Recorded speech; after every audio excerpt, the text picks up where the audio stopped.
I used to work at Marshall's as a cashier,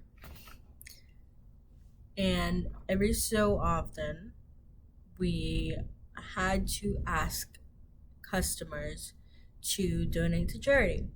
And of course, being a cashier, I had to ask, hey, would you like to donate $1 to so and so? And throughout the time that I worked there, my opinions of asking people to donate to charity started to really change. In the beginning, people who would say no to my request, I thought were people who were unkind or ungenerous. But as months progressed, I stopped asking people to donate to charity. Not because it was annoying saying hey, do you want to donate to charity every couple of hundred times I worked.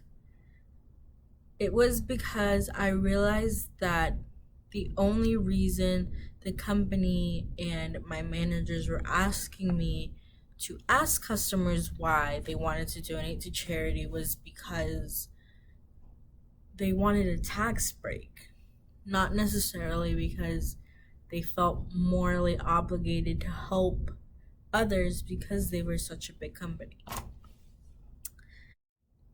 This question of is it morally obligatory to give to those in need? Well, in philosophy, two philosophers debate this. The first philosopher is Peter Singer, who says, yes, it should be morally obligatory to donate to those in need. Peter Singer is a 1946 American philosopher, mostly known for his writing on veganism and on poverty. He argues that, quote, our ordinary patterns of spending money on ourselves is immoral. The money we spend on luxuries could instead be sent to relief agencies that save people's lives. Our decisions not to spend money to save their lives is morally inexcusable. He's making the assumption that there are a lot of people suffering and dying because there are a lack of food and resources and healthcare. And in some ways, I can very much see his opinion, where, there are people on the street as you walk by asking for spare change. And there are people with medical bills who they can't pay because of how high those medical bills are, so they need to ask for help. He argues that if it's in our power to prevent something from happening, we are morally obligated to prevent it from happening if it doesn't affect us in any way or doesn't cost us anything. There's this idea that if we stop spending money on our morning lattes, that we could instead be using that money to donate to causes around the world or causes in our hometowns that could really help people. And I agree with that. If there is space, in some ways, we are morally obligated because while we may have food and shelter, others who may not have those things are suffering. You know, it's in our hearts to donate to others. Philosopher Naverson, an American philosopher known for his writings on ethics and political philosophy, argues that, quote, most of us who are well fed and relatively comfortable in our lives have no duties at all to relieve the suffering of the poor and hungry. We may give if we like, but such assistance is not morally required. I think what Naverson means by that is, while we may want to give to charity every once in a while, it's not morally obligated. I think in this particular case, the question of morality means, if we see a person on the street, are we being good human beings by giving to others because we have to? Or is it better to give because we have the resources necessary and because we want to? I think what's important to take into consideration is that this topic is not necessarily a black or white topic. The idea of false dichotomy in this case, of things being black or white, is something very prominent, because it's kind of the feeling that if you don't give to charity, you're not really a good person. And if you do give to charity, then you are a good person for helping people out. Different opinions on this. And it's not as simple as giving money because you are a good person. You know, when I ask people if they would like to donate to charity, sometimes people would say no because, frankly, they don't have money to spare. You know, people in this economy are living paycheck to paycheck, and some of us realistically can't put in our budget or set aside money in our budget to donate to others who are worse than us. You know? And in some cases, it's a bigger picture than that. You know, as taxpayers, we give money to our government and we hope that they use those resources or that money that we pay to help those that really need it, you know, such as building or providing assistance or helping the homeless population.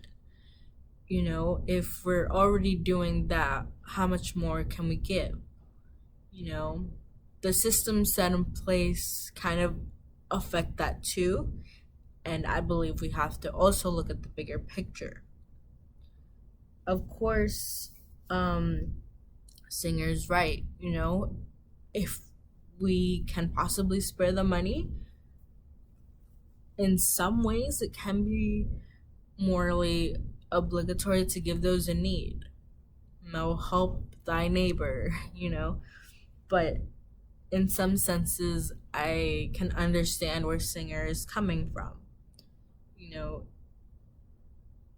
while society may perceive you as a better person because you are donating to others in need, is it really required? You know, if you're living paycheck to paycheck, you know, people are setting up GoFundMe's because they can't afford to pay their medical bills. You know, should we be in charge of paying other people's expenses, or should the government and healthcare policies be in charge of that? Again, this fallacy of black or white, in this case of, is it morally obligatory to give to those in need, it's not so simple. Naverson actually brings up this idea of duties of justice and duties of charities, where a duty of justice is something that is necessary, that we're something kind of forced to do, while charity is more of doing things because there's emotional meaning behind it. Um, you know, we're asking ourselves if charity, if donating to charity is something that we have to do because it's necessary, or is it something that we should do because we feel in our hearts that it's important to do? Naverson has a point in the beginning where I was talking about how when I started working at Marshall's, I did ask people if they wanted to donate to charity because in my headspace, I believed that by asking for charity, people would find it in their hearts to donate to people with Alzheimer's or type 1 diabetes research. But the sense of justice, the idea that it is necessary, comes into play in the part where I said that, large corporations donate because it is necessary. It is necessary for them to have a good image in the public. It is necessary for them to get tax breaks. It is necessary for them to contribute something good in the world, right? And this is not something that comes out of charity because companies or employees in the companies feel that from their hearts it is something that they genuinely and passionately want to do. While I agree that helping others is important and giving back to your community who has probably given you something in return is important, I think it's also important to see the bigger picture in things. It's, me and my family live paycheck to paycheck. I can't always, give to charity. I can when I can. And, the money that goes to charity, we all have different opinions as to where to donate this money to charity. So while it may come from our hearts, it is also in some ways subjective because, we're not donating to Alzheimer's just because, some people donate to Alzheimer's Association because they have a family member who has been diagnosed with Alzheimer's. Or take that same case but with cancer research. Charity may make us feel good and make us feel like we're doing something to make a significant difference in someone's lives or a significance in a community. But in my opinion, I think Simmons and Naverson are both right. I donate because I want to donate. I want to give back to the world. But hey, I mean, I'm going to donate because I can.